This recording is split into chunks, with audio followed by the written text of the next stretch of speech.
Ascension Group. You guys can see the company behind me.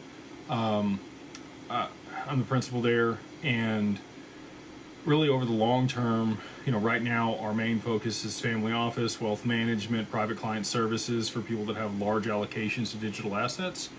But over the long term, we want to be involved in a lot of different progressive tech.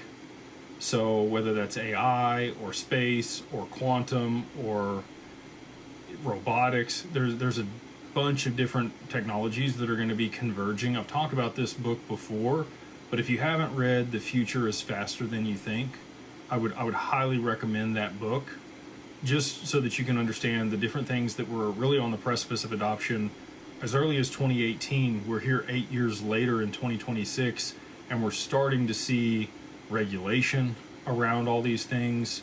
AI is a big piece of that. You had David Sachs as the AI and crypto czar there for Trump's cabinet, and now we have Patrick sitting in the crypto side of things. I don't know that David is just moved on specifically to AI, or if he's moved into a different role and away from government affairs. I'd have to go look at that, but I know Patrick's now kind of in the seat driving the crypto discussion. We've got the Clarity Act being marked up this week. Exciting to see that. You've got a lot of large banks and Ripple there in DC tomorrow, having continued conversations around that. They did pass the markup with no Democratic support here recently.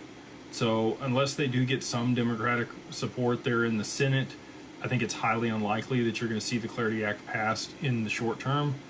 Patrick, when he was talking on a podcast the other day, actually it was at Ondo Summit, he mentioned April 3rd is kind of the latest date for which he thought that might get passed.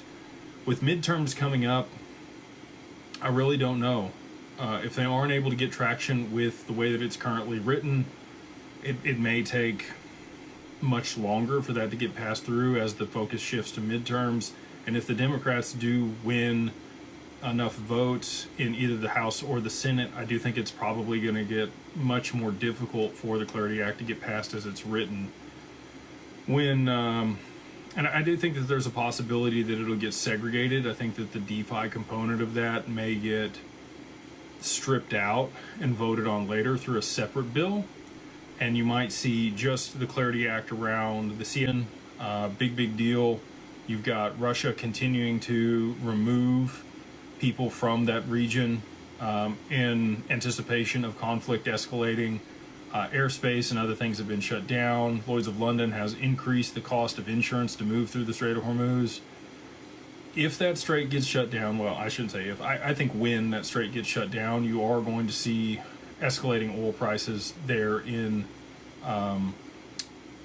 really globally, but I think most dramatically for Japan, which we know is kind of the catalyst for the reverse carry trade unwinding. If they do decide to raise interest rates aggressively, you're going to see bond yields spike, and you're going to see a rotation out of U.S. Treasuries into the Japanese bonds that are issued by the BOJ.